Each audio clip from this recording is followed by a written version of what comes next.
Hi friends, welcome back my channel Job for You. நம்ம இந்த வீடியோல என்ன பார்க்க போறோம்னா TNPSC BSc ல இருந்து group 2 மற்றும் group 2A இதுக்கான ஜாப் நோட்டிஃபிகேஷன் வெளியிட்டிருக்காங்க. அதுக்கான நீங்க TNPSC க்கான ஐடியும் பாஸ்வேர்டும் எல்லாருக்கும் கண்டிப்பா மறந்துருக்கும். அதை எப்படி ஃபர்கெட் பண்ணி எடுக்குதுன்னு சொல்லி தான் நம்ம இந்த வீடியோல பார்க்க போறோம். ஃபர்கெட் பண்ணி எடுக்கிற ஒரு லிங்க் வந்து நான் கீழே கொடுத்துருக்கேன். ஜஸ்ட் அந்த வெப் பேஜ் வந்து நீங்கள் கிளிக் பண்ணி இந்த பேஜுக்குள்ளே வந்துக்கோங்க. வந்ததுக்கப்புறம் பார்த்தீங்கன்னா நியூ யூசர், ரிஜிஸ்டர் யூசர் ரெண்டு ஆப்ஷன் இருக்கும். கீழே இந்த ரிஜிஸ்டர் யூசர் கிட்ட வந்தீங்கன்னா ஃபர்கெட் லாகின் ஐடி, அதுக்கப்புறம் ஃபர்கெட் பாஸ்வேர்டுன்னு இருக்கும். ஃபஸ்ட்டு வந்து நம்ம ஃபர்கெட் லாகின் ஐடிங்கிறத கிளிக் பண்ணலாம். கிளிக் பண்ணி ஃபஸ்ட்டு ஃபர்கெட் லாகின் ஐடியை வந்து நம்ம எடுக்கலாம். அந்த ஐடியை கிளிக் பண்ணிங்கன்னா உங்கள் பேசிக் டீட்டெயில்ஸ் சில இதெல்லாம் கேட்டிருப்பாங்க. அதை நீங்கள் செலக்ட் பண்ணி ஃபில் பண்ணுற மாதிரி இருக்கும். ஃபஸ்ட் இடத்துல வந்து பார்த்தீங்கன்னா செலக்ட் ஐடென்டிஃபிகேஷன் கேட்டிருப்பாங்க. அது ஜஸ்ட்டு நீங்கள் கிளிக் பண்ணிங்கன்னா அது 3 விதமான ஆப்ஷன் கேட்பாங்க.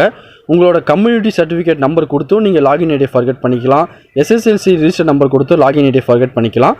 SSLC சர்டிஃபிகேட் நம்பர் கொடுத்தும் நீங்கள் லாகின் ஐடியை ஃபர்கெட் பண்ணிக்கலாம். நான் சர்டிஃபிகேட் நம்பரை கிளிக் பண்ணிட்டு அதோட நம்பர் டீட்டெயிலாக கொடுத்துருக்கேன். அதுக்கப்புறம் உங்கள் date of birth, date, month, year கொடுங்க. அதுக்கப்புறம் உங்களுக்கு வந்து உங்களோட ரிஜிஸ்டர் இமெயில் ஐடி இல்லைனா மொபைல் நம்பர் கேட்பாங்க. ஏதாச்சும் ஒன்று நீங்கள் கரெக்டாக அதை கீழே சப்மிட் பண்ணிக்கோங்க. நான் மொபைல் நம்பரை கொடுத்து அதை என்ட்ரி பண்ணிவிட்டு சப்மிட்டுங்கிறத மட்டும் கிளிக் பண்ணியிருக்கேன். கிளிக் பண்ணிங்கன்னா அடுத்த பேஜில் வந்து பார்த்தீங்கன்னா எனக்கு அந்த லாகின் ஐடி வந்து பிளிங்க் ஆகிட்டுருக்கு. இவர் லாகின் ஐடி நான் கிறிஷ் 1301 கொடுத்துருக்கேன். இந்த லாகின் ஐடி பிளிங்க் ஆகிட்டுருக்கு. அந்த லாகின் ஐடியை ஜஸ்ட்டு நீங்கள் நோட் பண்ணி வச்சுக்கோங்க. நோட் பண்ணி வச்சுட்டு திருப்பி அதே பழையபடி அந்த ஹோம் பேஜுக்கு வாங்க. வந்தீங்கன்னா நம்ம லாகின் பாஸ்வேர்டை எப்படி ஃபர்கெட் பண்ணி எடுக்குதுன்னு சொல்லி பார்க்கலாம். நீங்கள் லாஸ்ட் அதே மாதிரி வந்து login ID forget login ID கொடுத்தோமோ அதுக்கே ஃபர்கெட் பாஸ்வேர்டுன்னு இருக்கும். அதை கிளிக் பண்ணி போனீங்கன்னா அந்த லாகின் ஐடியை என்ட்ரி பண்ண சொல்லுவாங்க. இப்போ நம்ம எடுத்த அந்த லாகின் ஐடியை இதில் டைப் பண்ணிக்கோங்க. டைப் பண்ணி முடிச்சுட்டு அதே மாதிரி உங்கள் date of birth, date, month, year இதெல்லாம் கொடுத்துட்டு உங்களுக்கு அந்த ஃபர்கெட் பண்ணுற லிங்க் வந்து இமெயில் ஐடிக்கு வேணுமா மொபைல் நம்பருக்கு வேணுமான்னு கேட்பாங்க. உங்களுக்கு எது கம்ஃபர்டபுளாக இருக்குமோ அதை ஜஸ்ட்டு கிளிக் பண்ணிவிட்டு கீழே சப்மிட்டுன்னு கிளிக் பண்ணிங்கன்னா அந்த மொபைல் நம்பரோ இமெயில் ஐடிக்கு வந்து அந்த ஃபர்கெட் பண்ணுற பாஸ்வேர்ட் லிங்க் வந்து சென்ட் ஆயிரும்.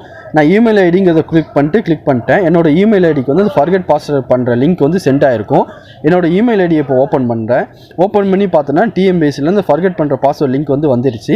இந்த லிங்க் வந்து 24 ஹவர்ஸ்க்கு தான் வேலிடிட்டியாக இருக்கும். அதுக்கப்புறம் இந்த லிங்க் வந்து எக்ஸ்பைரி ஆயிரும். அந்த லிங்க்கை வந்து ஜஸ்ட்டு நீங்கள் கிளிக் பண்ணிங்கன்னா அவங்க TNPSCயில் வெப்சைட்டோட லிங்க் ஓப்பன் ஆகும். ஓப்பன் ஆனவுடனே அதில் வந்து நீங்கள் நியூ பாஸ்வேர்ட் டைப் பண்ணி என்ட்ரி பண்ணிக்கலாம். இதோட அந்த லிங்க் இப்போ எனக்கு ஓப்பன் ஆயிடுச்சு. இதில் வந்து பாஸ்வேர்டு வந்து எப்படி கிரியேட் பண்ணணும்னா ஒரு அப்பர் கேஸ்ட்டு, ஒரு லோயர் கேஸ்ட்டு, ஒரு டிஜிட், 1 ஸ்பெஷல் கேரக்டர், ஒரு 8லேருந்து 15 லெட்டருக்குள்ளே இருக்க மாதிரி பாஸ்வேர்டை கிரியேட் பண்ணிக்கணும். கீழே கன்ஃபார்ம் பாஸ்வேர்டு அதே நீங்கள் கிரியேட் பண்ணிக்கோங்க. அதாவது பாஸ்வேர்டு எப்படி கிரியேட் பண்ணணும்னா உங்கள் நேமோட ஃபஸ்ட்டு 4 டிஜிட்டை என்ட்ரி பண்ணிக்கோங்க. அதுக்கப்புறம் அந்த ஸ்பெஷல் கேரக்டரில் அட்டு சேர்த்துக்கோங்க. அதுக்கப்புறம் உங்கள் பிறந்த வருஷம், டேட் ஆஃப் பர்த்தோட இயர் மட்டும் சேர்த்துக்கோங்க. இப்படி போட்டிங்கன்னா பாஸ்வேர்டு உங்களுக்கு ஈஸியாக இருக்கும், உங்களுக்கு மறக்காமலும் இருக்கும். அதை பாஸ்வேர்டை கிரியேட் பண்ணிட்டு சப்மிட்டுங்கிறத கிளிக் பண்ணிடுங்க. கிளிக் பண்ணிங்கன்னா அதுக்கப்புறம் நீங்கள் அப்ளிகேஷன் லாகின் பண்ணி அப்ளிகேஷனை அப்ளை பண்ண ஆரம்பிச்சிடலாம்.